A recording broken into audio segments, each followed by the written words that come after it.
ଆଜି ପାଗଟା ଏତେ ମସ୍ତ ଥିଲା ଯେ ମୁଁ ଚିନ୍ତା କରୁଥିଲି କିଛି ଖାଇବା ପାଇଁ। ହେଲେ କ'ଣ ମୋ ମୁଣ୍ଡକୁ କିଛି ଆଇଡ଼ିଆ ହିଁ ପଶିଲାନି। ତ ମୁଁ ମୋ କ୍ୟୁଟ୍ ଧନିଆ ଗଛକୁ ଦେଖିଲି ଆଉ ମୋର ସେଠୁ ମନେ ପଡ଼ିଲା କିଛି ଗୋଟେ ହେଲ୍ଦି ଆଉ ଓଡ଼ିଆ ଷ୍ଟାଇଲ୍ ରୋଷେଇ କରିବା ପାଇଁ।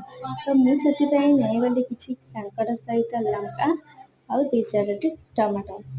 ତ ଫାଷ୍ଟ ମୁଁ କାଙ୍କଡ଼କୁ ବହୁତ ଭଲରେ କାଟିଦେଲି। କାଙ୍କଡ଼ ସହିତ ଆଳୁ ବି ନେଇଥିଲି, ତାକୁ ଛୋଟ ଛୋଟ କରି ଧୋଇକି ସଫା କରିଦେଲି। ତାପରେ କଡ଼େଇରେ ଆମେ କିଛି ସୋରିଷ ତେଲ ନେଇଯିବା, କିଛି କଞ୍ଚା ଲଙ୍କାକୁ ଦେବା ଆଉ କାଟି ନେଇଥିବା ଟମାଟୋକୁ ବି ଦେଇଦେବା।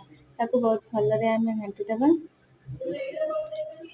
ସେଟା ସିଝିଲା ପରେ ତାକୁ ଆମେ କାଟି ରଖିଥିବା ଆଳୁ ଆଉ କାଙ୍କଡ଼କୁ ଦେଇଦେବା। ତାପରେ ଆମେ ଆକୁ ଏଥିରେ ବହୁତ ଭଲରେ ଘାଣ୍ଟିକି ଲଙ୍କାଗୁଣ୍ଡ, ହଳଦୀ ଗୁଣ୍ଡ, ଲୁଣ ଆଉ ମସଲା ଗୁଣ୍ଡ ଦେଇକି ବହୁତ ଭଲରେ ଗୋଳେଇକି ସିଝେଇବା ପାଇଁ 10 ମିନିଟ୍ସ ଛାଡ଼ିଦେବା। ଦେଖନ୍ତୁ ଏବେ ଆମର ଭଜା ସିଝି ଆସିଲାଣି। ଫାଇନାଲି ପ୍ରସ୍ତୁତ ଆମର